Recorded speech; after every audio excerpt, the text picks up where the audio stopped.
Hey, good morning. It's Odd Musings, episode number 405. If you missed last week's episode, well, it didn't happen, so don't worry about That's true. it. No, got busy with stuff. Worked out since I was driving back in the morning, anyways. Although I got home in time to have been able to do the podcast, I planned that, but Yeah. and you never know on stuff like that. So it worked out just fine. But it's just because Scott's been busy. He's like the freaking Oprah of Macomb County. You get a house, and you get a house, and you get a condo, and you get a house. That's right. Yeah, we've been busy. I'll just segue right into that. We have two houses that are hitting the market this week. The first one, it's out in Mason, Michigan. It's about a 20 minute drive southeast of Lansing. So you're It's a not nice far. area. Yeah, exactly. It's a very nice area. You're not far from the city. So if you're somebody who wants country living, but not be far from civilization, this might be a good blend for you. This has got 5.1 acres. It's a custom built colonial, built in 1989, if I remember correctly. We have a price at $475. 3 bedrooms, 3 full baths. There's a finished basement with a great media room that you can have. It's got a projector stand that's hanging from the ceiling and stuff. And then there's 2 extra rooms that, if you wanted to, I guess you could convert them into bedrooms or something like that. So there's an awesome pole barn too, where it's got some square. It's like a 4-car garage. But what's cool about it is, I'm going to switch to it, is it's a Western themed saloon. So here's some pictures of the interiors. I'm just going to go fast. If any of this looks good to you, or you know somebody looking in that area, give me a call. But what I want to point out is the Western themed saloon. It's pretty cool. The owner has actually rented it out as for some weddings in the past. So sorry for how fast I'm in the public setting, and it doesn't let me just jump to the photo I want. So I gotta scroll. But it's got a pond and a lot of great space to it. So there's like this gazebo outside the pole barn area with the saloon, and that has a saloon feel to it too. And then when you go into it, it's got actually tables set up and pool table. It's got a wood burning stove out there. So it's an interesting little setup, and for the right person, this would be great, if you like that kind of stuff. It's got a little bar setting there. So it's a lot of fun. Pretty cool. That's the exterior. So yeah, if that sounds good, or you're just looking for a house in general anywhere, give us a call, 586-232-5144. Also, if you're following me on Facebook, stay tuned. We have a listing up in Port Austin. It's right by the water. It's in this private community. You have access to 3 private beaches out there. And it's just gorgeous up in that area. You're less than a mile from downtown Port Austin, which also has beautiful public beaches as well. So give us a call. Whatever your needs, we'll help you out. Awesome, man. Sounds great. Yeah, good stuff. Yeah, so I mentioned I was driving back last week. I'd gone to over the weekend before last week, so I was down in Indiana and Elkhart doing the show down there, the Heroes, not Heroes Con, but it's Hall of Heroes. Hall of Heroes. Yeah, that's what it is. Hall of Heroes there in Elkhart. Kevin and I had a booth set up there with all the Bardstone goodies. Yep. And that had a great time. So you'll see people that back to Kickstarter we see every year there, which is great. Got a chance to get some people that way, new customers. So a lot of books, some artwork, stuff like that. It's a lot of fun. It's always a good time to hang out with Kevin. And there's Kevin right there. Morning. Kevin's in the house. So I left Sunday after the show, drove back from the show to home, worked on Monday, just to turn around on Tuesday to drive back to Kevin's house. And then we went to Fort Wayne and saw Mastodon, a band we like. And we'd taken Chloe with us and had a great time down there. I actually, Scott had called us while we were down there, and we were just finishing up eating at Portillo's. I'd never ate at a Portillo's before. Oh, really? It was pretty good. Yeah, they're good. I've had them out in Chicago. I believe that's where they started. Yes. And then so I think it was the original Portillo's I was at. Very good. And then they just built one out here, I think 2 years ago. Yeah, they're franchising out now. So yeah, there's one on Middle Belt in Livonia. So that's probably the closest one to me here. Yeah. But I know they are expanding. It's funny, some of these we're local regional places are really trying to expand more nationally. It's like out in Ann Arbor by the store I'm at all the time. They opened up what's called Slim Chickens, and they're an Arkansas-based company, and they've got Ohio locations, things like that. But that was the first Michigan location. Yeah. It's like it's Chick-fil-A in some ways, but they actually do it different. They do a lot of chicken fingers. They're like a mix of Chick-fil-A and Raising Cane's, and then wings and other stuff. So very good. I go there a month. So the only thing I don't like about that with them expanding is it's no longer special if I'm out in that area. Like BJ's is a good one. They're here now, right down the street. And like before, it was whenever I traveled to Arizona, it's like, oh, I got to hit there and I have their food because, I never get to have them. Now it's like, oh, it's right down the street. And I eat it never now. And I don't even care about it now because it's accessible. Right. And there's a couple other restaurants like that too, where like Portillo's, it's right down the street now. Well, before when I would go to Chicago, I had to hit Portillo's because they weren't around. Well, now it's like, yeah, whatever. So it loses its specialness. From a business model, it's good for them because they're going to have way more sales. Right. But I'm just talking about my individual experience. It's kind of like, now they're down the street. Well, and I understand that. There's people I know when you do Comic Cons, I try to stay away from places I can go, all the time. Right. I like to try different things that are more local to that area. But I have people I know, they came here to Michigan. They're like, oh, well, we're going to Red Robin. We don't have them out east where we're from. So that's why we always hit that when we come here. And I'm like, oh, okay. I mean, I can hit any time and I don't. So, things like that. I had a raise. I'm going to say Raising Cane's. The only time I had it was just okay. So it's chicken fingers. So yeah, the whole menu is chicken fingers. Jill and her daughter recently did a road trip and headed down.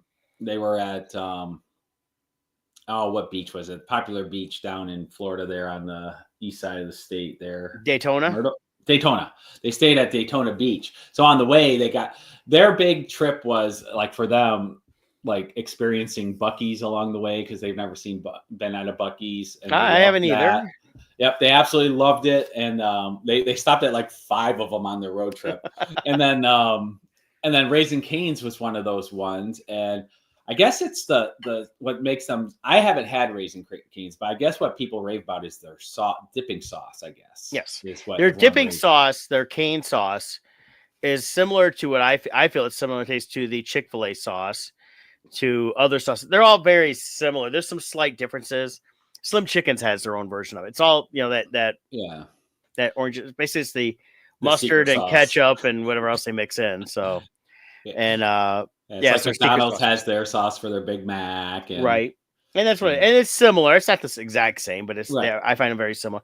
And it was okay. Raising Cane's was okay. Again, it's all chicken fingers, and I'm like, that's fine. I mean, I think it's the kind of place like we're talking about when you're on a road trip. It's a little more special because you don't have them by you. Right. Whereas once they are down the street, then you get used to them. And you're like, okay, I have them all the time. I'm good. Yeah. So well, and that's it's like they're supposed to put a Chick-fil-A in town here, and I like Chick-fil-A, but I don't necessarily want it all the time, anyways. But they put one here in town. It's like, yeah, okay, I might go a little more often than I would because it's closer now. But I'm not gonna be there all the time. Right. For me though, it'll be something I'll go there and like I'm not just going there and get a chicken sandwich. I go there and get I want a quart of chicken noodle soup. Because they have a really good chicken noodle soup. Oh, okay. So, I've never had their chicken noodle. Yeah, it's very good. I like that. But I make a good chicken noodle soup, but I look at sometimes like places like that. It's like, for what it costs for that, my time, might as well buy that. Similar to what I would make. I buy the Costco one all the time too, and they have a big quart giant thing of it, and I'll buy that and divide it and freeze it. So we were as we were traveling the state this past week here, taking photos and everything. Like what we're talking about, when you're in different places, you like to try to eat somewhere where you couldn't eat back home. Mm-hmm. So when we were out in Mason, Michigan, taking those photos of the house I just showed, Jill and I we were getting hungry. So we're like, well, Howell was nearby on the way back. Yep. So we stopped in Howell and we stopped at a particular restaurant, and I'll just leave their name out of it. I won't bother saying their name, but we look it up. It's there. So the name is a cool name. We go in. It's packed. This is 3:30 in the afternoon. Completely packed. So it's like, wow, they must be good. We sit down, and the waiter's like, "Oh, you've never been here? Well, let me tell you. According to USA Today, we're in the top 50 in the country." We're like, "Wow, that's amazing." We order the breadsticks. Oh, I got to tell you. Actually, part of the story, I'm going to have to reveal the name. I'm just going to say it. Screw it. Say it. Tomato Brothers is what they're I've called. heard of that. I've heard of them. They sucked. They absolutely sucked. And I think part of it was the expectation. Like, you see how crowded it is. The waiter saying, according to USA Today, they're in the top 50 of the country. We order the breadsticks. He's like, "Oh, we're one of the best in the world." I'm like, wow, the world. That's amazing. Yeah. Really, the equivalent was the best cup of coffee in the world in the Elf movie. Yeah. Like, it's like that. So we order, and everything was unbelievably bland, no flavor. We got we got pizza, we got breadsticks with their amazing dip is really just cream cheese with garlic mixed in. Yeah. Their bread isn't bread. Well, it's a form of bread. It's really a bagel. It's just formed in the shape of breadsticks instead of round like a bagel. And their antipasta salad was unbelievably bland. So anyways, we're eating this, and we're like, this is just, and they're called Tomato Brothers. Like, almost nothing had tomatoes. You would think the dipping sauce for the breadsticks would be marinara or something tomato based, being a tomato, / Italian place. But anyways, I don't know how much of it was the expectation set by the number of people there combined with the waiter saying they're top 50, but we're both walking out going, we ain't going there ever again. Yeah. Well, I was looking at a bunch of their pictures. Their pictures aren't anything more than standard fare. I mean, nothing special. It doesn't look like, anyways. Only way they made a top 50 list is if it was limited to 50 restaurants in the review. Well, let's find it here. USA Today, huh? According to him. Jill. Here's Jill's review. Yeah. Yeah, it was weird. Like, even our antipasta salad, it had 3 total cherry tomatoes on the like, your Tomato Brothers. What is this? Well, actually, yeah, antipasta salad. Oh, tomato no. Yeah, but like everything, like in the other tables we're seeing, it's all cheese-based dishes. Like, we're not seeing tomatoes on it. It's because they do pizza, so that's probably what's called Tomato Brothers because of the pizza style. And the pizza had very little tomato sauce on it. So, I don't know. It just didn't do it for us. Well, I mean, the problem is that it's USA Today. I mean, does anybody really care about USA Today anymore? Yeah. Did they show up in the review? I saw something. Oh, wow. I was trying to find something that said, trying to see here. I feel like it's like a parody site of USA Today where it was here like, we go. USA, Livingston USA. Daily from February said something. Named one of the best by USA Today. The problem is with some of this stuff is that they say stuff like that, and then it's like you go there and you're like, no. So let's see here. Secret long-time success. They say consistency. It's a Greek-Italian restaurant. So, it's... I don't know. Everything I'm looking at picture-wise, it looks like nothing... It looks like basic Italian. So not even that, though. Like the pizza, to me, tasted like the crust was pre-bought frozen or something. Crust that they just thawed out and used. I don't know. Well, the article recommends the breadsticks. It said what to order is spaghetti and marinara sauce. They have different meat sauces. They have a chicken marsala. Their Greek salad. They do ribs. So I don't know. I was looking at the reviews, but again, the problem with some of the reviews when people say, "Oh, this place is so good, it's so great," and then you find out they don't really eat anywhere. So next time you're out that way, you go to Mason instead of coming back to Houck, go a little north, and I can guarantee you this place is good because I've been there. It's up there in Lansing. Well, we'll have to go back out there. So it's been on Triple D. Okay, there you go, Jill. If you're still watching, make a note of that one. They have I mean, you can look at the barbecue's done very well. I went there with Adam Talley. It's been several There you years. I'd go. like to get back up there. But see, Triple D, Big Ten Network, Nice. they We'll have to do they that. yeah, this and Best Barbecue for years. I mean, they've got a lot, not just a USA Top 50, which I don't know how they judge that, because I mean, I'd heard of that Tomato Brothers, like someone else mentioned to me one time, but not somebody I would necessarily trust for food. So, Yeah. But but and I will say, anybody watching, if Brett recommends a restaurant, Kevin too. Kevin is great at picking restaurants. I have never had a bad experience at a restaurant either Kevin or Brett has recommended. Yeah, the only time we had one time, and it wasn't anybody's fault. It was we had a year before we did this. We'd gone to Canton to the Black Rock. Well, they opened one up in Novi in that Motor City. We went there. Well, that was mismanagement completely, not the chain or anything else. You talk about the 4-hour dinner. Oh well, yeah, they brought everything out. It was all screwed up. Our steaks that we got were half cooked. It took forever to get food out there. They screwed up on the salad that Vinny had gotten. That's the one I canceled my order and went and ate at the theater. Right. For my dinner because I was so hungry. Yeah. So and the thing is that the one we ate at in Canton, when I ate it in Ann Arbor, have been good. I never went back to that Novi one because it was definitely it was just completely, the manager was horrible. I mean, Kevin and I were just eating. So like, screw it, I'm hungry. I want to eat something. And Vinny's talking to the guy. And the guy goes, "Well, I'll give you a discount." Vinny's like, "No, you're gonna pay for everything. We're not paying for anything. 2 hours sitting here waiting, and you screwed up on everything." Yeah, it was so bad that time. Yeah. The Black Rock here, we've gone to a number of times, Jill and I, and it's good. We enjoy it. I will say the last time we went, it wasn't, but we went at the very end, just before they closed. So I'm wondering if that had something to do with it. But usually the one by us is really good. It's on Hall Road in Utica or Shelby Township.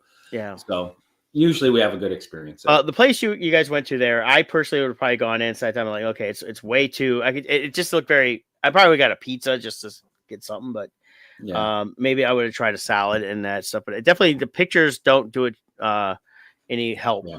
And then Jill compares to Chef Boyardee. I despise Chef Boyardee, but the only thing I like Chef Boyardee with growing up was the I would like the ravioli was fine, but I never could eat anything else.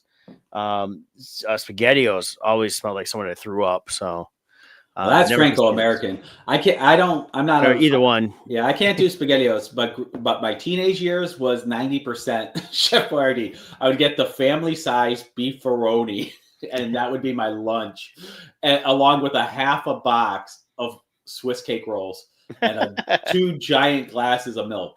Like, if I even look at that now, I put on 10 pounds just looking at it. Back then, I was all skinny. Raviolis, I was fine. Anything else, them or the Franco America, whatever. Okay. All of them, I shop for people all the time. Go, oh my god, I cannot stand this stuff. So I can do this. Actually, I shouldn't say I can do.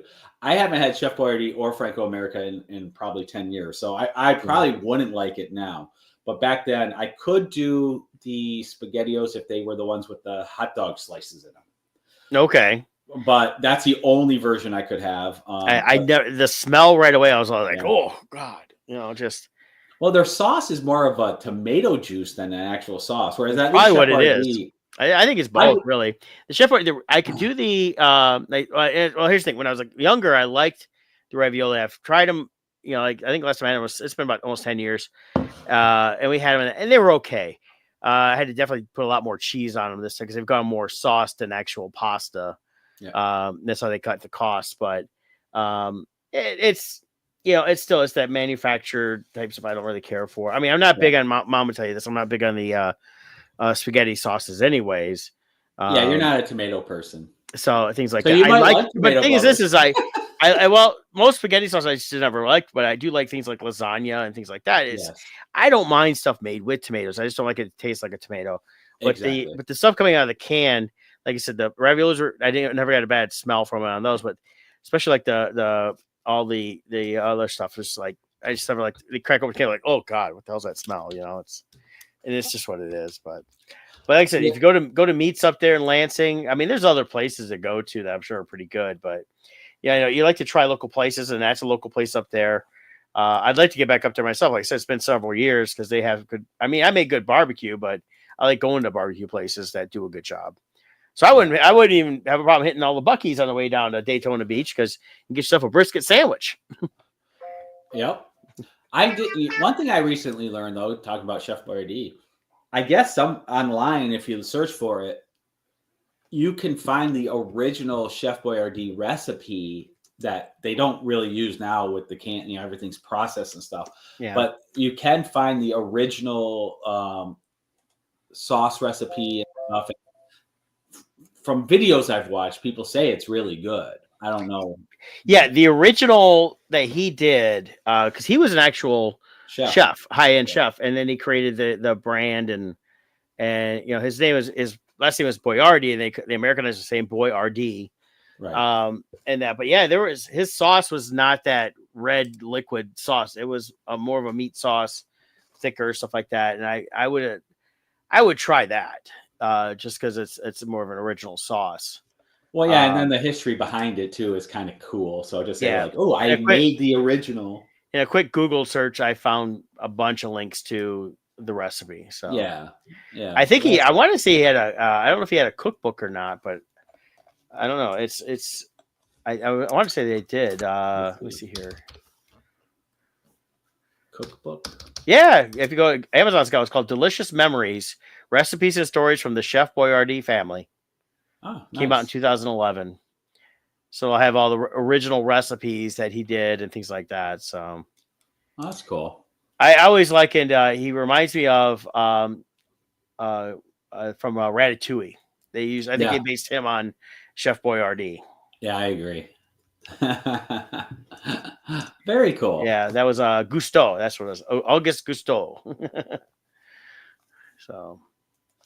Oh boy, here's Jill's toasted bread, smeared it with ketchup, and added a slice of cheese. Ooh, that just don't sound right. No. It's probably kind of recreating like grilled cheese with tomato soup. Like that's a good combination. Now Jill's family, her heritage is from the South, so maybe that's a Southern type could be thing. Sometimes you get those weird regional. Yeah, I just made a grilled cheese sandwich. Yeah. As a kid, I just butter on one side, throw it down, throw the cheese on, butter the other side, put it up on top, flip it. Good eats. Nice and crispy, and boom, there you go. Still do that to this day. So yeah. Of course, what I've been doing lately is I got the recipe for I think I mentioned this a while back. I got the recipe for the meatloaf from the Weber Grill down there in Indianapolis. They actually, from the Weber Grill company, and they have a cookbook. And I made it, and I sent it to Kevin because I know how much he likes meatloaf too. And he said he's done it once. It's not exactly like the restaurant, of course, but it's darn near close. And it's because a couple of the ingredients. One is tarragon they put in. I'd never had tarragon, realized what it was, but it made a nice, dense meatloaf that wasn't too hard or its flavor all the way through. And what I've been doing lately is we had the first time we had it because I made 2 big loaves. Half of it did like regular meatloaves, mashed potatoes and gravy, the sides, stuff like that. And since then, we tried it once, and I've been doing it ever since. I've been doing sandwiches. So I unfroze the last one last week, and I get the sourdough from sourdough batard from Zingerman's, have them slice it. And basically I heat up the slices of meatloaf I make and put a little extra barbecue sauce on it. And then I made like a grilled meatloaf and cheese sandwich. What's the restaurant we eat at? It's got the Indiana theme. It's out in San Diego. It's really good. Hash House A Go-Go. Hash House A Go-Go. Their meatloaf's also very dense. I wonder if tarragon is used by them to. I was wondering that. I'd like to find their recipe if I could to compare because I like them both. I'll get the now the one on San Diego. Last few years they've only been breakfast, lunch, and they're usually closed by 2. So they're not doing the full dinner. They have some stuff, but they're not doing the full dinners like they did before, which is the same because I go in there to breakfast. A lot of times I'll get the meatloaf hash. So they take the meatloaf and dice it up with the eggs and potatoes and all that stuff, and that's really good. But I remember that one time, last time we all went out there in 2019, they had that appetizer of basically the meatloaf on a stick, and it was a big long. Oh, that was so good. Chunk. And we had so much left over, we used it the next day for breakfast. Yep. But it was just nice and firm. I had a good dipping barbecue sauce that was maybe house made and everything else. Yeah, we'll be hitting that place next month for sure. I'll say that might be the biggest thing I missed from San Diego. Well, the thing is, if you come back out with us sometime, is we got to take you to Fernside. They got, like I said, the burgers are great there. Mainly, I get the smash burger with the best waffle fries ever, but they did a good Cuban sandwich and they did a good chicken sandwich there. And it's just a little corner microbrew. You know, they have some Nice. beers, they have a little bar, they do Yeah. their little food stuff, and it's just fantastic. And then Hodad's over there in Oceanside, it was a Triple D place that just excellent burgers. For me, the defining Cuban sandwich is that place we go to. The Columbia in Is that Tampa. it? Yes, in Tampa there. Just out The Columbia. you put the train there, over there. Yep. What's that little city called? Right there? Ybor. YBR. Yeah. Ybor City. Yep. I think they are my defining Cuban sandwich. They are the best Cuban sandwich, period. Yeah. Of especially of the authentic Cuban sandwiches. I like Yeah. the one at the main restaurant's good, but that little cafe one there at the museum does it a little bit better and always has. Yeah. And we've gone there. We eat inside upstairs, or I like eating on that porch when it's not too humid out. Mm-hmm. It's always really good. And then they have really good black bean soup or pinto bean soup, the Spanish soup. The salad, the 1905 salad is killer. They make the dressing table side. Yeah, that's so good. Yeah, it's great salad. Yeah, loved going there. Last year when we did Tampa, we got a chance to go back there again, of course. And then we also hit the what's the name? It's the British pub that we found that one time. Hey, Eric. It was just Eric's birthday the other day, so happy birthday again to Eric. And but yeah, the place, that British pub we found. Remember we walked, you and Kevin and I walked over, and Kevin was hungry because he got in late, and he ordered that fish that we all each had a big section of, and there still was too much. It was like, it was I'll take the $12 fish and chips. Here's your fish. Yeah, 18-pound fish. That's a shark. Yeah, I think he took the family there, the kids, and I believe he said he was able to feed the entire family on 2 fish dinners. You know, it was huge, but that place was really good too. Gosh. Yeah, so many good foods on the. That's the best part about traveling, is finding these great places. Yeah. You know, it's like going out to Elkhart, we went and set up, and I've been there now a few times with Kevin. He found it a long time ago. Wedgwood, it's a little brewery / place to eat in between there. And they do great little burgers, stuff like that. Have their own beers they make that were fantastic. So we popped in there, and this time we went. It wasn't as busy as we're used to. But I was thinking about it. Well, we usually go in March when it's colder out. Right. It's warmer out, so everybody's out doing warm stuff now. And that place is great. And then there's a couple of little breakfast places we've hit along the way out that way too when we do that show. Oh yeah. When we went to it for the first time for me, and he hadn't been there many years, is I think it's Lakeside something or other. And we walked in, and he said, wow, they renovated the whole place, and it looked fairly new. And that was a really good little diner breakfast and that stuff like that. But even, it's just traveling, finding places to go to. It's like when we go back to Colorado, we got a few places we like to hit, food wise, doing that in August. Like I said, the San Diego, we've got a few places already. We've got an extra day in San Diego ahead of time that we're going to go and check out some things. Taking my buddy Joel's flying out from Pittsburgh to hang with us for the week and help out a little bit. So we're going to definitely take him to, I know he likes Hash House in Vegas because him and I have been there before. Yep. Take him to the original Hash House in San Diego there. Yep. And stuff like that. And that's the best part about San Diego, is staying away from the gas lamp district. Is there's some restaurants that are nice. You just can't get into anything. It's a pain. It's tough to go anywhere. So going out of ways, we can hit everything. What I like about how we travel is, like, a place like San Diego, for 99% of the people who go there, they go there every single year, and all they know is that little tiny area of the gas lamp district, and they've never ventured out. Whereas we tend to stay out farther, and then we hit a wide area, whether we're going down to Ocean Beach or the areas on the outskirts of San Diego, or even like when we're in Tampa, going out to Ybor City. And like, it's always, we always like to travel that the little farther edge there, where we find new things that typical tourists don't find, because they just stay so close to one spot. Yeah, it's a lot of fun. Now I'm hungry. I'm going to have a good lunch here. Well, I had a good breakfast. I'd made us some corned beef hash and eggs this morning. So nice. Yeah, do you have the smoker going? Have you gotten that out for the summer? I've used it a couple times. I've done brisket about a month ago. See, I like to do stuff like that. I'll do like a big old brisket, eat a little bit that day, but then freeze it in back Yeah. smaller packages, and I'll bring it out when I want different things. Yeah. I'm going to be doing probably next week. I'm going to smoke some mac and cheese because I don't have any in the freezer.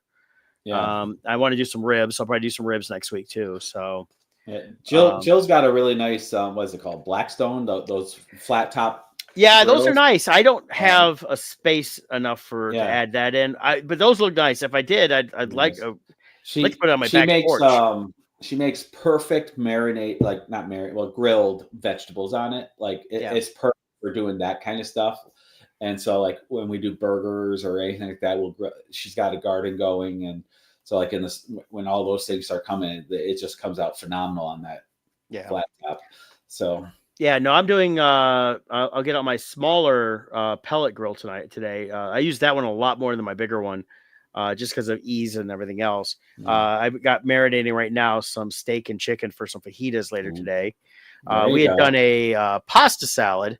Mom made it over the weekend, and we bought the different peppers and that we like to put in. Well, we had a bunch left over. I was like, well, I'll just make some fajitas with it this week then. So, yeah, actually, Kevin and I have been talking about doing one with all the travels we do. Oh yeah, and you know, I think it was we were going to call it like F. Yeah, that stuff is good. Yeah. But we need it. We've been talking about it for a while, and Brandy's been honest about it. Mom's been honest. We're like, we should all do that, and talk about these places that we go to. Because it's honestly, with all the traveling, you could do a kind of like the triple D's, you know, where it's something like that, where you review stuff and, you know, and you build the following. Next thing you know, hey, we're going to be in the such and such area for Comic-Con, and places might invite you to do a review at their place. That might be, you know, you never know. But it's good stuff. Traveling is fun because it does take you out. Even here, I just moved here recently and did all my renovations. Now I kind of have a little bit more time here, and now I'm looking forward to exploring just the local restaurants, because a lot of these local ones, they're just, they're not chained, so they're new to me. Right. So I'm looking forward to exploring. I told Jill, like, I've got like 5 or 6 that I've driven by. I'm like, ooh, I'm gonna have to try that place out, or that one over there. So we'll see. Yeah, well, it's just like I was saying when we went to that Fern side. You know, it's you look at the image and you might think, oh, it's just like a basic burger, but it's the way they do it. It's they do it with smash burgers, and then the waffle fries, they're cooked perfectly. That's the one thing I will complain about Chick-fil-A is they never cook the waffle fries done like that. Like I like them crispy, a little more brown. They're a little lighter. These are all just tasty. And then for those that like beer, they have a great beers. We always get a good dark beer there. Yeah. See, this is why Jill's watching today. She usually she watches a little bit and then tunes out. But I'm going to reveal Jill's little secret. If you ever go on Jill's Facebook wall, it's hundreds of food videos that she saves to herself. Like she'll send them privately to herself. And it's just, she'll be like looking for something she posted like 3 hours ago. And it's like, food thing. I'm like, how long were you on here for? How do you have so many food recipes? Yeah. So that's her thing, is she's addicted to food videos and recipes. Well, the thing I do is I created several years ago. So let me share it here. Because I share a ton of stuff too. So I set it up for Mom and I, a couple of people on it, I think, but we've got 17 followers, so that's cool. I called it shared recipes. We find something, and this is where we share all the different stuff for foods, especially. Boy. So that way it's not it gets lost in your main feeds. This way we had one space to throw everything. Oh, there you go. Yeah, and like we're gonna do some grilled shrimp this weekend. I got some grilled lobster tails as well. I found them in the freezer. And we're gonna do those. Jill, are you watching this? So, stuff like that. Like here, it's like, here's a good crock pot recipe for baked lobster tails. Might do that this weekend. It sounds good, nice and easy. And then like, here's how to make, like, Mom wants to make these onion rings. We've been talking about this for a while. So it's nice air fryer, crispy fried onions. We like those thin ones, Yeah. And you need to go on it, do quesadillas and I like to be like, it's just a quesadilla. I like looking to see what ingredients they use. Sometimes like, oh, we added this thing in, and it makes a difference on something different. Yeah. So like here's the smoked kielbasa burnt ends. I've seen this a few times, and definitely it's something I wouldn't mind trying.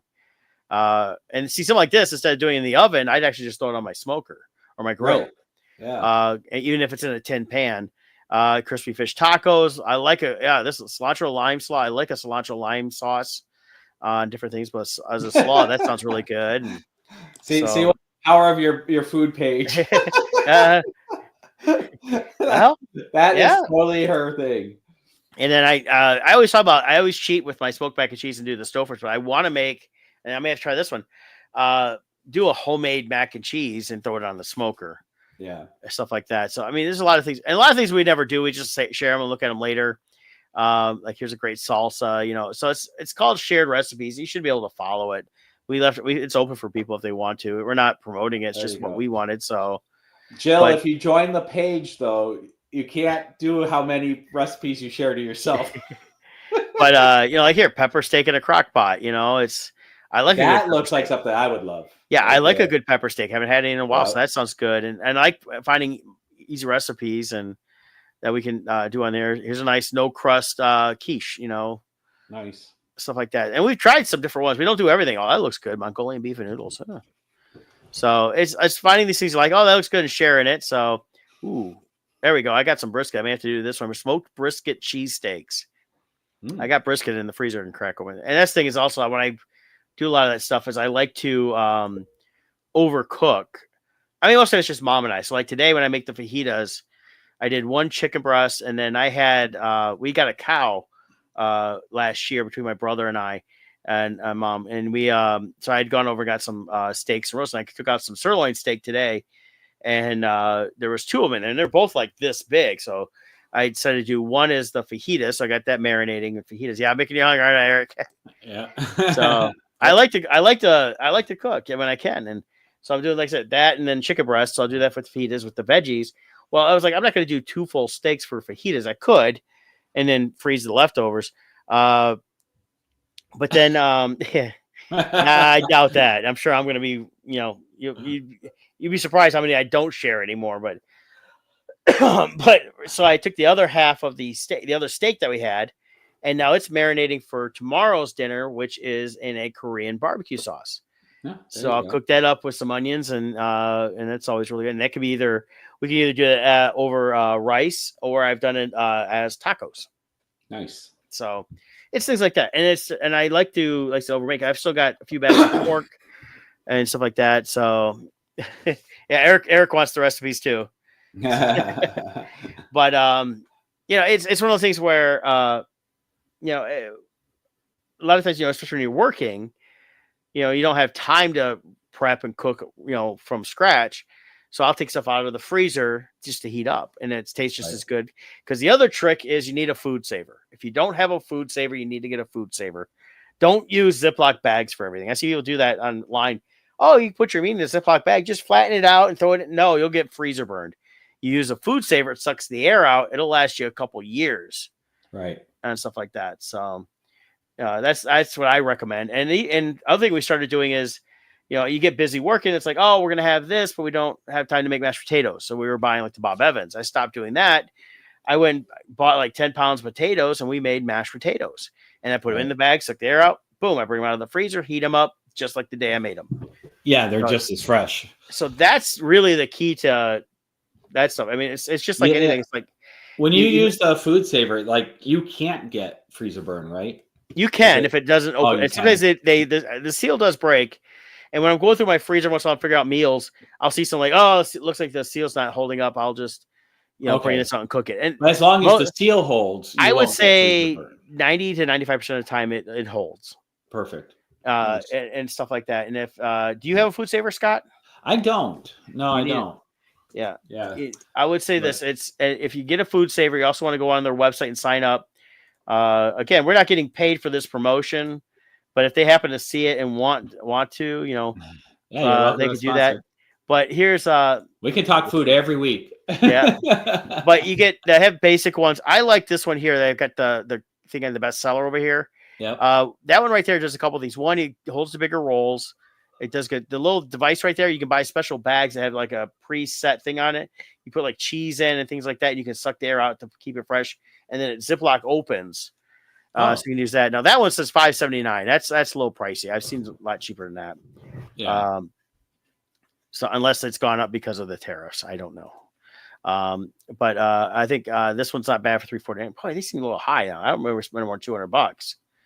So Well, just inflation in general, everything has gone up so much in the last. Yeah, no, we just got so. one in the last year, so I don't know what's going on with the pricing on that. So, but bag wise, it's like they have different deals on bags, and like right now they're doing like a buy two get two or something like that. But yeah, here we go. Here's some of the ones they've got. Yeah, they've really gone up in price just in the last year. So I'm wondering if it is the tariff stuff right now, or they're just playing it and just jacking the price up. But because yeah, this one right here, I don't think I spent more than $300 for it, and it was just within the last 6 months. So I don't know. So we'll have to see. And it could be maybe they're overcharging there just to give discounts elsewhere. I know you can get them at Costco, things like that. True. Jill's offering up her chocolate chip cookie recipe. Yeah. I will say for me, her chocolate chips are my favorite. Yeah. Yeah, the recipe she does. Yeah, here it is. Yeah, their site is way high. I don't know why. Well, it might be they have an agreement with their vendors. Yeah, because here's what I was just telling you about, and it's $205 at Amazon. Yeah, so it could be they have agreements not to price it at competitive prices. Yeah, but this is what I have right here. I like that you can do like dry to moist. You have that listed there right there, and so it knows like if you're doing, because I do soup stuff like that, you just have to play around with it. The tray gets full with liquid. You just empty that out. Like I said, this little device on the left there, you can bring it out for different bags that have a little sealer thing on it that you can use like for cheese and other stuff. But I'll tell you, this is one of the best things that we ever bought. So yeah, it allows you save money because you can buy in bulk your meat. Yep. And then save it, and it'll last for a long time.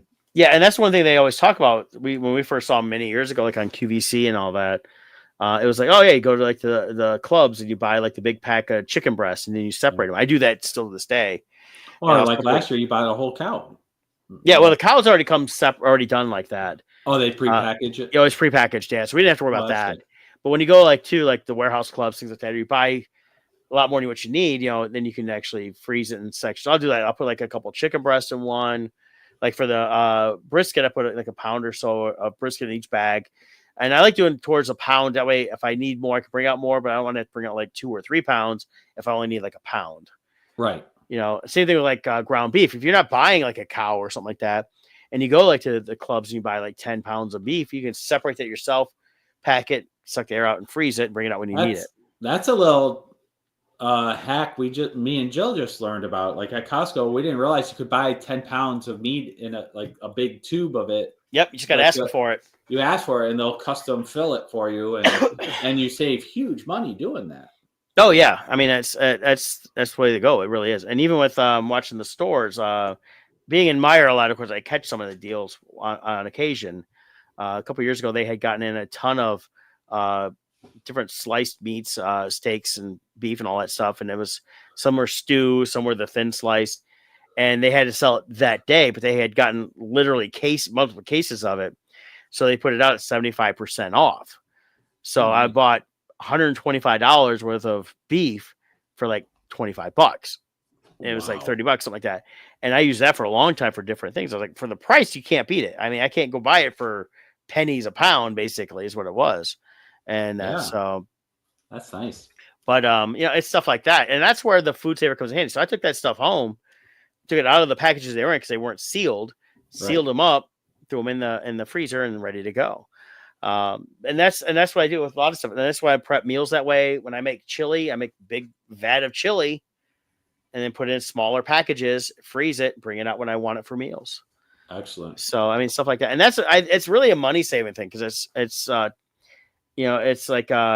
you prep your meals for the week, but the days I have off, if I have a chance to do some cooking, I will. And like I said, I'll overcook just for that reason. Mm-hmm. So it's definitely, that's what I recommend. That's what I've always done. I think it's a couple times you've come over. I think one of the first few times you and Kevin came over, I think when you go into Paris, remember I fed you guys. I didn't cook that day. I brought it all out of the freezer and heated it up because I had it all ready to go. Yeah, but it tasted like you just made it. Yeah, and that's also a trick I learned actually from years ago watching the filmmakers stuff on from Robert Rodriguez. He was talking, he did his videos on his DVDs back in the early 2000s, and it was I forget what he called them, like filmmakers school or something like that. And he talked about when you're at home, he goes, I have a menu here at the house of stuff I can easily bring out and cook for people. And I was like, oh shoot, that's the way to do it. Have it ready to go. And as we're busy lives, it's like, okay, I have a day. Just sometimes I've had the smoker going, I do the grill, we got stuff in the house going. This next week I said I'm going to do some ribs. We're going to do some baked beans. We're going to do a couple batches of baked beans because again, we like mom's baked beans, that recipe. We're going to do some green beans the same way, our southern green beans. Freeze them, bring them out when we need them. So I didn't expect this to turn into a food show, but it kind of did. Yeah, Jill just texted me suggesting we change our name to Odd Foodies. Yeah. Well, yeah, I mean it's definitely a lot of good stuff out there. So for sure. And that's the one thing I don't share as much as I did years ago. I got away from it in that, but it's it's I don't think about it sometimes. I'm just kind of busy, just kind of doing the thing. And I like to go out to eat. Don't get me wrong, but like here I was talking about the meatloaf. So I'll show you. It's on my phone. That's the meatloaf I had made. Oh wow! And that was after I had just come out and this was, of course, we ate them that night, so that's cutting into it. You can see the denseness of it, but it's not so hard dense. You still got a good flavor, and it's not falling apart, which I think is the key. Right. Is to any of that try not to let it fall apart. But even going out to eat, I keep forgetting sometimes to take pictures of my food. I sometimes remember like, oh, I better take a picture of this, and because we talk about trying to do the other food podcasts and that, we might still do that. Talk about here, we were just in this town. Here's what we got and that. So, and then I do. On my phone, I'll find recipes, so I'll screenshot them. There you go. Things like that. So it's funny though. My brother is one of those people that doesn't really. He likes, I'll just figure out something later when I am hungry. I'm always planning my next meal. Right.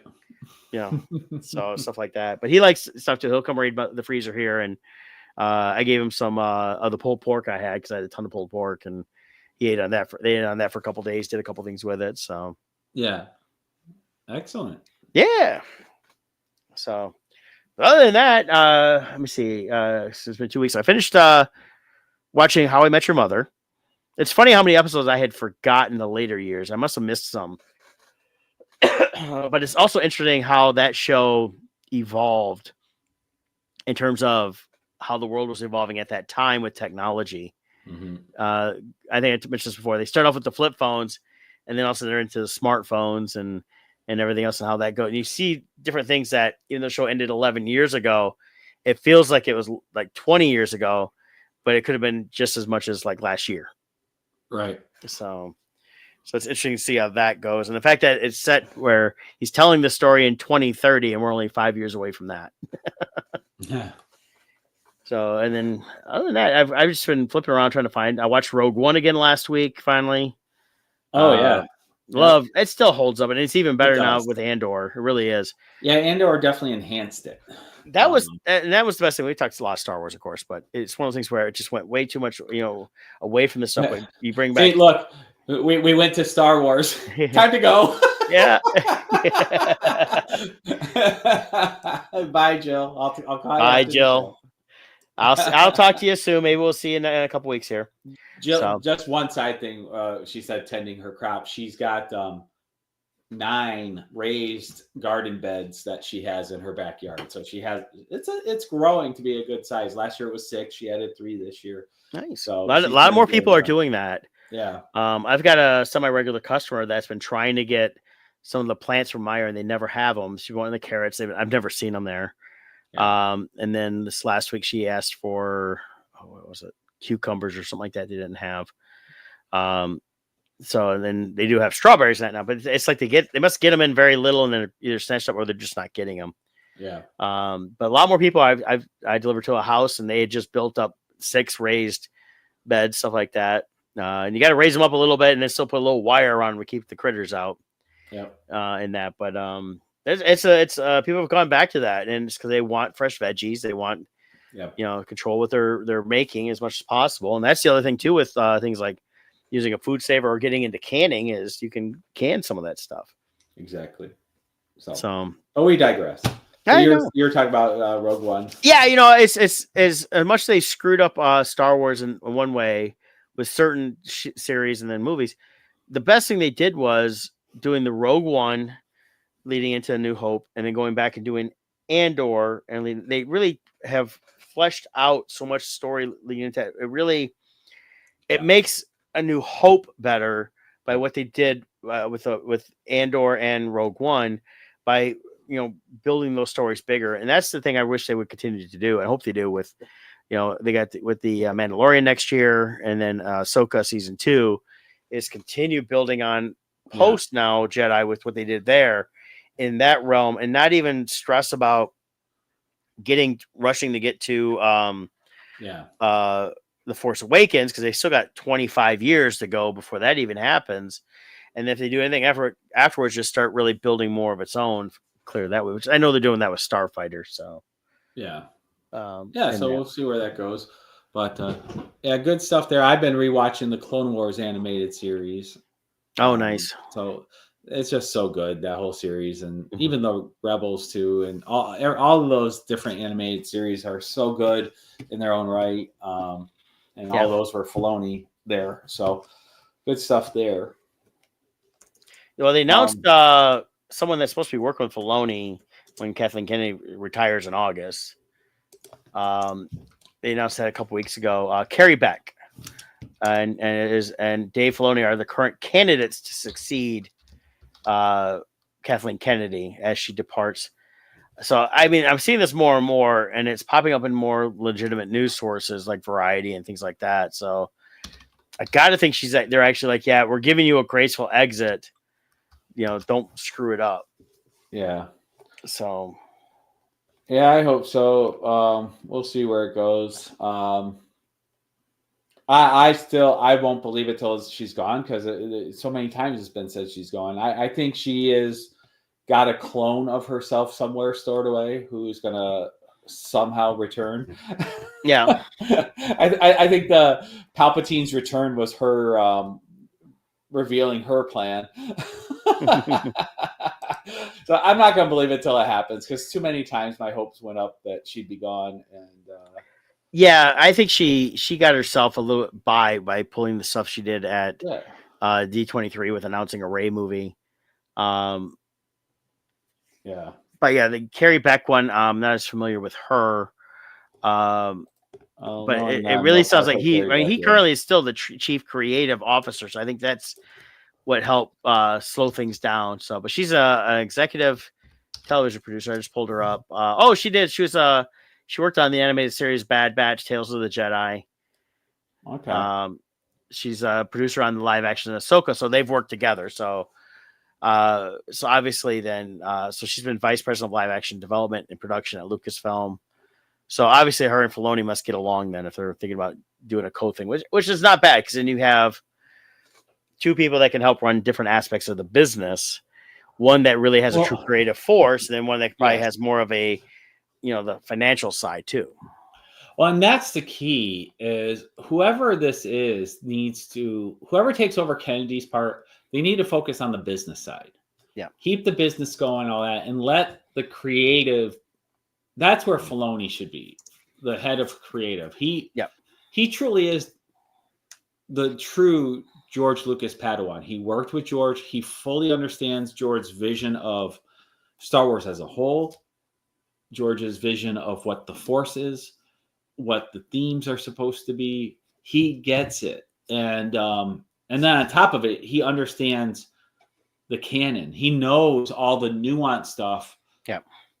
Not just of the current stories, but also the legend stuff. And he is dedicated to bringing those legend stories into the fold.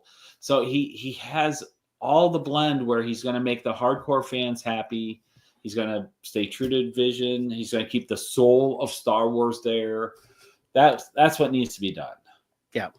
I don't care if Filoni's running Lucasfilm. I just care that he's running the creative. Yeah, and that's the key. I think whoever is running Lucasfilm needs to not have an agenda. Mm-hmm. Well, yeah, Kathleen Kennedy tried to completely reimagine Star Wars and get rid of everything George had already built. And she's evil. She yeah, completely backstabbed George. George got her that job. He made it part of the deal that she would be the one in charge. And her very first meeting, she backstabbed George and got them to reject everything he wanted. And yeah, and it's all come out since then about he had the scripts done for the next 3 movies, and they rejected that story completely. because of And her, yeah, they intended on using it. yeah, That and was even the original intention. yeah, Eric agrees with us on that. They need to get Kathleen. And Yeah. Eric's he's like us. He likes. There's a lot of great films he likes, and he's honestly critical. And that's the best way to put it. We're not being maliciously critical here for whatever reason, other than it really falls on the story. And Eric does some great reviews on the movies he sees and posts, and he's strictly about how they told the story and everything else, not anything else. And I like that about Eric doing that. But that's the same thing we are. We want, tell a good story. I want to enjoy it, things like that. So, last thing before we go, because it's getting close to the time, is they just announced Incredibles 3. Oh, they did? Yeah. Oh. The Elemental director, Peter Sohn, is going to be doing that. He's worked with Pixar quite a bit. He's worked with Brad Bird. Brad Bird wrote the first 2 and directed the first 2, and he is still going to write the 3rd script. So it's going to stay the same writing. Which one's Elemental? Is that with the emotions? That's the one with the flame and the water people. Oh, that one. Okay, yep. Which was very good. I really enjoyed that one. Yeah. Yeah, the Inside Out is the emotions one. Oh, that's right. So I just want to, I'm not going to get into reviews or anything. Before we go, I want to just point out a couple things people may want to check out. Yep. These are a couple of shows I found recently. The first one, it's on Netflix. It's called Department Q. It's an interesting series. I really like it. It's got it's following crime. It's following a cold case, and this detective who's put on the job. It's kind of like House meets Criminal Minds or some NCIS or something like that. Yeah. Where he's that grumpy guy who, long story short, this is revealed right away. They go into a crime scene, and it turns out the murderer was hiding at the crime scene, and he ends up, one of the cops on the scene gets killed. He ends up wounded, and his friend ends up paralyzed. And so he kind of blames himself for what happened and the fallout of that. So kind of to take him off the street, his boss puts him on these cold cases. So he's got that kind of demeanor of House, but they're investigating these old cold cases. So, and it's a long arc.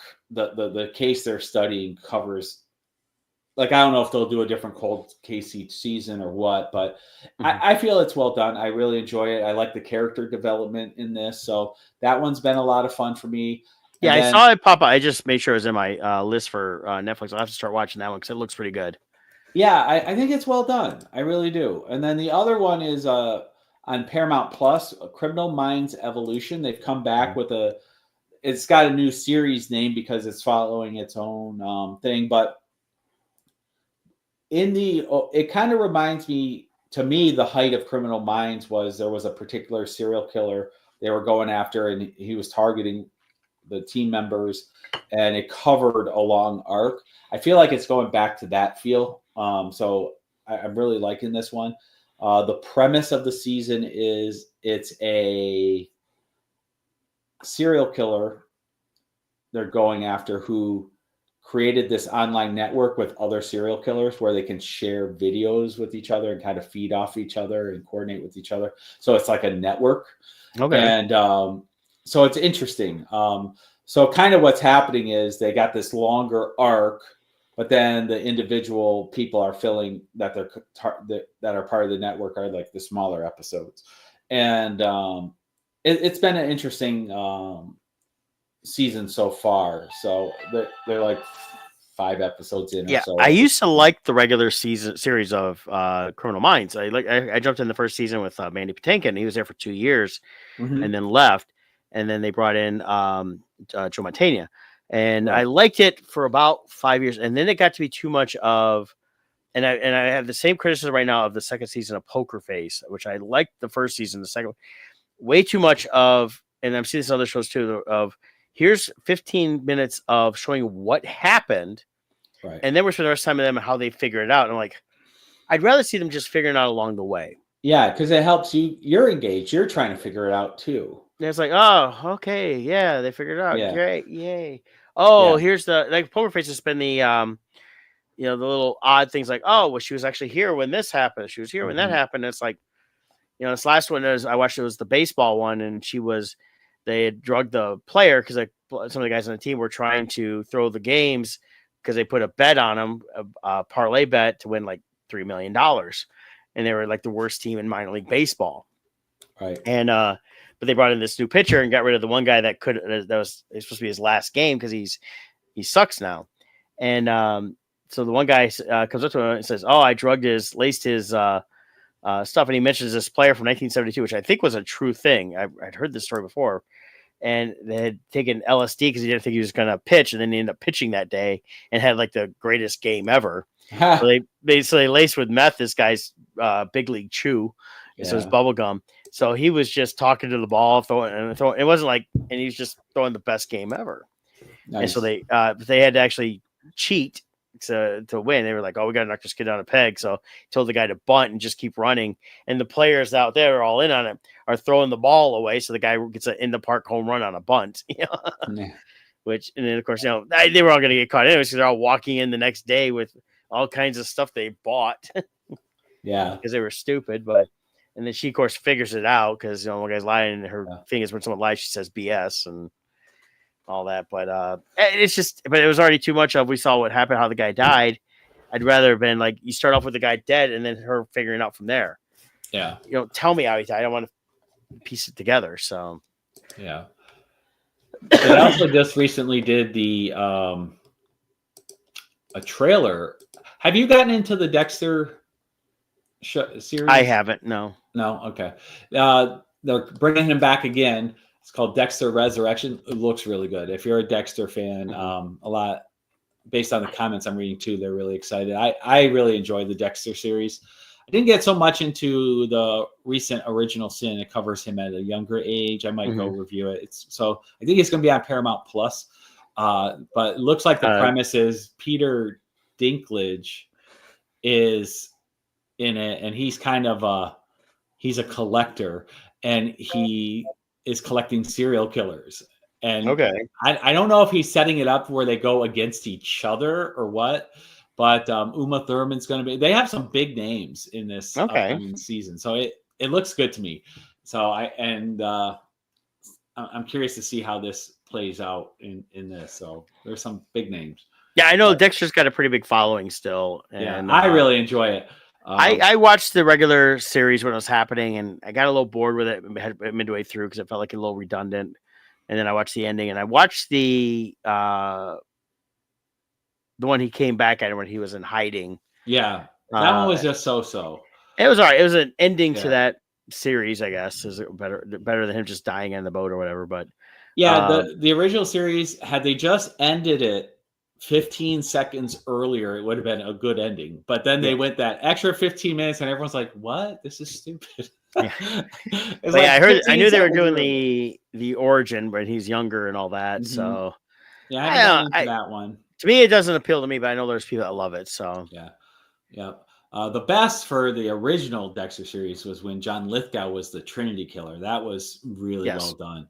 Yeah, that was one of the best years on that. So yeah, I had always hoped, and I felt the series was stronger when they dealt more with a high level serial killer that Dexter was going after, and they had a big name for it. And I always felt like they really needed to get like a William Dafoe or someone like that as the opponent. Like that would have been awesome, because like Lithgow was genius in how he did his.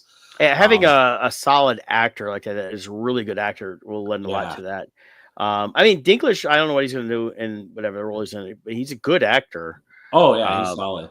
And that's, but yeah, I would like to have seen Defoe when he does stuff. When he's a little, definitely as an off character, he's way better than a lot of people out there. So like a Christopher Walken, William Dafoe would be a great adversary to Dexter. They're so crazy. He goes, "I didn't kill him though. It was just Yep. Yeah. I like to see Defoe. I like Defoe a lot, and he's Yeah. whenever he pops up in anything, he's solid. He's just a Oh, solid actor and all that stuff. So yeah, for sure. cool. So you got Dexter coming out. There's a couple things coming out here really soon this summer. Mhm. Look, yeah, I'll have to make a list. Maybe we can cover that next week or so. There's a bunch of TV series coming out over the next like 2-3 months that are going to be really good. It looks like, so I'm excited for that. Yeah, it'd be interesting to see on some of this. I know they got like that Ironheart dropping, which I really don't care Yeah, for. I'm not They're gonna not watch. even they're not even promoting it though, so I have a feeling they're just releasing it to release it. I Yeah, don't think it's going to tie into anything they got going forward. well, it was original. It was done like 2 years ago, and they shelved it. So Yeah, I don't know if they shot more stuff or if it's just the original stuff. But my understanding is it's what they had previously finished. yeah. I So, thought they had shelved it, and then also they announced they were releasing it. yeah. So After Namor came out, I think that's where they introduced her in the movie. Was in Namor. I can't yeah, remember. yeah, I think so. Yeah. Yeah, and it just she wasn't received well. It was a stupid role. It Well, just when they released the idea that comics, it felt a little ridiculous. Like, oh, it's just 15-year-old girl is all. I mean, I can understand having a kid that's a genius, but the level of Tony Stark genius was a little too much. right. And that's where I had a problem. It didn't matter who the person was. Yeah, That's the problem I had. I was like, well, okay, I'm sorry, 15-year-old kid's not going to all of a sudden have complete insight into all yeah, this. They may understand some things, but be able yeah. just to out of from scratch build their own Well, armor. yeah, in the comics, if I remember correctly, it's been so long since I thought about it, but I think the premise was she was like this genius going to MIT. She was like 15, and she built her own version of the Iron Man suit. And Tony Stark, he's getting older. He's thinking of retiring anyway, so he decides, well, if she has that level of knowledge, I might as well take her under my wing and let her be my protege to guide her in the right path. So he becomes her mentor. Oh, It's okay. my understanding of the storyline, which works, I guess. Yeah. But it fell flat. It was the following wasn't there for the story. Yeah. And that's the thing, that going back to all these characters, this is where the character matters, not the gimmick. Batman falls apart once it wasn't Bruce Wayne anymore. They had a different character take it over. It doesn't work. Superman doesn't work when it's not Clark Kent. Spider-Man doesn't work when it's not Peter Parker. The character is what people are attaching to, Yeah. not the gimmick. And you need that in all things. You got to write good characters. Well, and that's the whole thing on that. Speaking of characters, last thing, and we don't have to get too deep into this, is because I know you saw The Accountant too, right? I did. They dropped it on Prime. Okay. I watched it. Mhm. I think that there's elements that were really good. It looked like they took 3 different movie scripts and just hobbled together this story, and it didn't fit. And I think what really they lost me at was, and this is a spoiler, so I'm going to say it now. The woman getting hit in the head, also she becomes a savant, savant assassin out of nowhere, and she was her character was, it made no sense It at made no all. sense. And No sense. and they try to explain it by saying, well, there's this thing and it's very rare, but it happens. It's like, Yeah. no, not like that. I can understand, I can understand if she could also, out of nowhere she speaks a different language, and I've heard of that. Or she also can look at something and play the piano. But Right. to also become a Black Widow assassin, which is what she was. Well, and she was just an average mom before she got hit, and a different actress. That's what cracks me up. They didn't even use the same actress for her before. So she was an average, overweight mom who just lived her life as a mom. Gets hit in the head, and now she's super physically fit, super coordinated, super agile, high-end master assassin who understands every form of combat. It's like, seriously. And then the whole storyline with everything is like, it made no sense. Yeah, and then he goes in, and then they switch from hunting one thing to, oh, it's her kid. We found her kid. Let's go save the kid. And it's like that. That felt like we know how to end it, so we'll just throw these kids in there. We're gonna go save. If it started off with not the assassin, get rid of that. Him working with that Fed and saying this is what's going on because of his condition that he has. Mm-hmm. He figured out some things, and then they could have gone through that and then brought his brother in, and then they could have done a whole Rambo thing like they did at the end. But no. And having just watched Daredevil, there is zero difference between the Punisher and Berthenol's character in Accountant 2. It's even the same fight sequences. Like it was the exact same. So it's like, I just watched this, I think. And the thing is, I liked the idea of his character where they showed him overseas. He's undercover. He's basically an assassin, but stuff like that. There's a lot more they could have developed with that aspect of stuff. And I felt like they just kind of said, "Hey, we got this idea, just throw it together, make your movie, go from there." Because I like the two together. Bernthal and Affleck together were great, and I think that they would have worked better as a buddy action not a comedy, but action movie, than tying in all this the stuff that made no sense. Yeah, and realistically, they could have looked at the first movie and said, "Okay, where can we tie something more directly in that?" And he was in hiding, and that's a great way to draw him out. My favorite line was they're looking at the crime board, and the cop is saying how like this guy was responsible for killing all these different people. And he's like, "Well, he didn't kill these ones." And they're like, "Well, how do you know that?" Well, that's like, "Oh, you did it." It's stuff like that. It just cracked me up. But I think that the movie itself, I give it like a 4. Yeah, I'm glad I watched it on Amazon Prime and didn't pay to go to the theater. It came down to it's the same tired thing. It's we must have the female be the ultimate everything, and they turned her in. So even though she was the bad guy, she couldn't be the bad guy. They had to try to come up with this storyline to make her problem sympathetic. Is bad people aren't bad anymore in movies. Correct. They had bad situations that made them bad, so we have to redeem them. Right. And it's like, no, let them be bad. Hell, the accountant himself and his brother are bad people. I mean, realistically, they are. I mean, he tries to do everything. Everything's the anti-hero. Yeah. So it's nothing wrong with having a bad villain. Yeah. And the anti-hero stories are fine. It's just everything's becoming that. Yeah. Everything is becoming. It's just everything. If they went and remade Die Hard, at the end of Die Hard, Hans Gruber would not have fell from the Nakatomi Tower.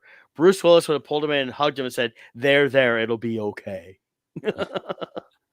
Except Bruce Willis would have been Brie Larson or whatever her name is. And because God forbid we have a male be the actual action lead anymore. Yeah. So it won't be Bruce Willis anymore. And it's like, come on. Yeah. Another thing about that is you can Google it and find it. Supposedly, in one of the scenes from Pearl Harbor, it's Bruce Willis as from Die Hard walking with the other soldiers. It was digitally added later on by Michael Bay, supposedly. That's been popping up lately on one of the things. I was like, okay. So, but Eric Reese, bring back the bad villains. I'm sorry, you need bad villains. Bad villains justify the good. Well, the other thing too, everyone's like, well, we need reality in our movies. It's like, well, reality is these bad people aren't getting redeemed. The reality is these bad people are either getting killed or going to jail. Yeah, but stories also serve a purpose of perpetuating moral values into people, or like it gives you ideals to want. Like superheroes should be setting goals for. Like if you're a young boy watching Captain America, it should be inspiring how heroism should look and inspire you so that when you encounter something bad in life, you will rise up to challenge it and be the force of good. And like, it's okay to have inspirational storylines to show like it's good to stand up against something that's bad, but they want to like make everything shades of gray. And it's like, well, you don't understand. When they were 10, this bad thing happened, so we should just understand them. And it's like, I mean, that's the whole thing. You look at like a Voldemort when they talk about his character. Yeah, as a kid, he did not have a good childhood, and then so he acted out, and a lot of his badness was stuff because of acting out because of not having a good home life. I mean, those are things that do contribute to people being bad.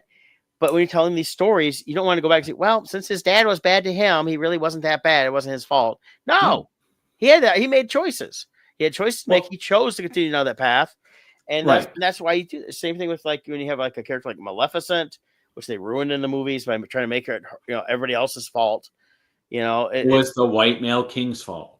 Yeah, that's what it was. That's what they always do. They turn it into that, and it's like if you're going to explore that kind of thing, mm-hmm. and you want the background, then I think it's important to have another character who can offset it and show how decisions matter.